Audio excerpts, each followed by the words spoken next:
आज बात करेंगे साबर मंत्रों पे। देखिए, मंत्रों के कई सारे भाग होते हैं। साबर, डामर, बराबर बहुत सारे होते हैं। साबर मंत्र भी मिलेंगे, वैदिक मंत्र भी मिलेंगे, डामर भी मिलेंगे, ब्राटी विद्याएं भी होंगी। तो मंत्रों का बहुत सारा भाग है। बंगाली भी होते हैं, आसामी भी होते हैं, जनजातीय मंत्र भी होते हैं। तो मंत्रों की अलग अलग क्षमताएं होती हैं। ऐसा नहीं है कि फलां प्रकार का मंत्र है काम नहीं करेगा, वैदिक अपनी जगह काम करता है। और आपको एक चीज़ बता दूं कि क्या होता था, देवताओं का आह्वान जो था ना, वो वेदोक्त और मंत्र ऋचाओं पे होता था। तो अथर्ववेद में जो है और धनुर्वेद में जो है, इनके तांत्रिक प्रयोग दिए हुए हैं। परंतु राक्षसों ने शीघ्र सिद्धि प्राप्त करने के चक्कर में और आसुरी तांत्रिक प्रयोगों का सहारा लिया था। इसकी वजह से वो मायावी होते थे राक्षस, वो उसी वजह से होते थे। मेघनाथ को जब अपनी विजय संशय युक्त लगने लग गई थी कि मैं जीतूंगा कि नहीं जीतूंगा, तो वो गुप्त रूप में चले गए अनुष्ठान करने। वो एक वट वृक्ष के नीचे बैठ गए और नैऋत्य की पूजा करने लग गए। और नैऋत्य की पूजा करके भूतों को बलि प्रदान करते थे। तो नैऋत्य पूजा के मायावी शक्तियाँ थी मेघनाथ के पास में। अतः वेदोक्त मंत्रों का प्रचलन देवताओं और ऋषियों में बहुत ज़्यादा था। और तंत्रोक्त विधि को असुरगण प्रयोग में लेते थे। तांत्रिक प्रयोग जो होते थे वो असुरों के होते थे और ऋषिगण आवश्यकता पड़ने पे ही काम लेते थे। जैसे उदाहरण बताता हूँ, ऋषि विश्वामित्र ने गुरु वशिष्ठ के 100 पुत्रों को अभिचार कर्म के द्वारा मार दिया था। तो वशिष्ठ ने दुर्गा सप्तशती और गायत्री आदि शक्तियों को ही शापित कर दिया, श्राप दे दिया था। दुर्गा सप्तशती और गायत्री जब तक आप इसका उत्कीलन नहीं करोगे तब तक काम ही नहीं करती, क्योंकि गुरु वशिष्ठ ने उसको किलित कर दिया था, शापित कर दिया।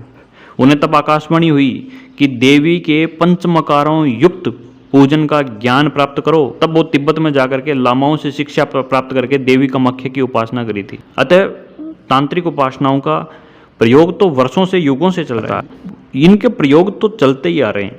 अब जैसे आप देखोगे, और जो लोग कम पढ़े लिखे थे, आदिवासी क्षेत्रों में थे, वो गुरु के प्रति भावना ज़्यादा रखते थे। गुरु में ही उनका सबसे ज़्यादा विश्वास होता था। साबर मंत्रों में क्या है, साबर मंत्र कोई एक जगह थोड़ी है, एक समय पे थोड़ी बनाए गए हैं, अलग अलग दौर में बने हैं। साबर मंत्रों में लोक कल्याण के लिए लोक भाषा का इस्तेमाल है, इन्हें साबरी मंत्र बोल देते हैं। साबरी मंत्रों में कुछ मंत्रों का अर्थ बनता है, कुछ का नहीं बनता है, परंतु गुरु भावना बहुत ज़्यादा होती है उसमें। मंत्र प्रणेता की शक्ति और साधक की श्रद्धा दृढ़ता के कारण मंत्र का फल मिलता है। लास्ट में आपने देखा नहीं, मेरी भक्ति गुरु की शक्ति, पूरे मंत्र ईश्वरो वाचा, ये शब्द आपको लगभग साबर मंत्रों में मिलेगा। क्यों? क्योंकि मेरी भक्ति, वो कह रहा है कि मेरी तो दृढ़ता है, भक्ति है, श्रद्धा है, और गुरु की इसमें शक्ति है। तो अपने गुरु की शक्ति पे चलता है साबर मंत्र हमेशा ही। और अपने स्वार्थ सिद्धि हेतु देवताओं को आन सौगंध ये सब किस में लगती हैं? साबर मंत्रों में लगती हैं। इस साधना में विलोम क्रम और उच्छिष्ट क्रम, मलिन क्रम से भी साधना की जाती है। उदाहरण बताऊं आपको, एक बार एक डैम बन रही थी आदिवासी क्षेत्र में, और वहाँ एक भील रहता था।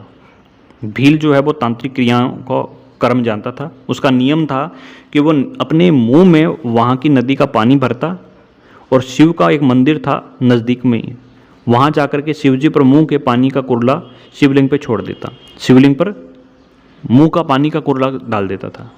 उसका नित्य का ये नियम था। एक दिन वो भील लकड़ियाँ काट रहा था, और काट करके वहाँ की सरकारी कॉलोनी में अफसरों के घरों में जहाँ बेचा करता था ना वो लकड़ियाँ, तो वो लकड़ी देने गया।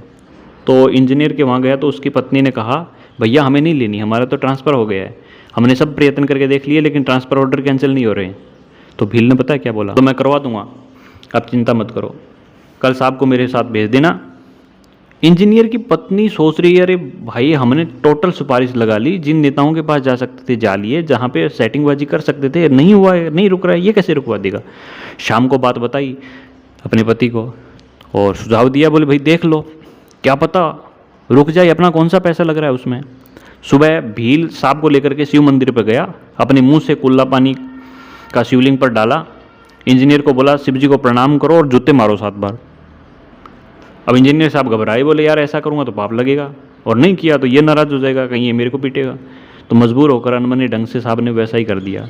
साहब जूते मार रहे थे। घर आकर पूरा वृतांत उन्होंने अपनी पत्नी को बताए। बड़ा घोर पश्चाताप हो रहा था उन्हें। बोले स्वार्थ के लिए हमने एक शिवलिंग के ऊपर हमने जूते मारे, पश्चाताप हो रहा था, उससे मुक्त होने के लिए व्रत दान पुण्य किया। दिन भर बेचारे भूखे बैठे रहे, बोले नहीं व्रत करेंगे, पश्चाताप करेंगे। शाम होते होते तार मिला उन्हें कि भाई आपका ट्रांसपोर्टर कैंसिल हो गया है। पता है क्यों?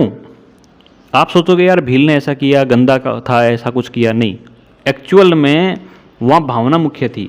भील की प्रार्थना थी वो हट के साथ में थी, उसकी अंदरूनी भावना जैसी मैली नहीं थी, अंदरूनी भावना मैली नहीं थी। बाह्य तत्व जरूर मैला रहा होगा, किसी भी देवता का उपहास करने की भावना से पूजा नहीं कर रहा था, वो सच्ची भावना थी उसकी। इससे क्या होता है, शाब्दिक प्रयोग जो होते हैं ना, उस पर आधारित नहीं होती। साबर मंत्र शब्दों पे आधारित होते ही नहीं है, भावना और श्रद्धा पर आधारित होते हैं। इसमें देवता को आन, सौगंध, गुरु की शक्ति लगाकर काम करवाया जाता है और साबर मंत्रों का शीघ्र प्रभाव आता है, अति शीघ्र। तो ये थी साबर मंत्रों के बारे में थोड़ी जानकारी।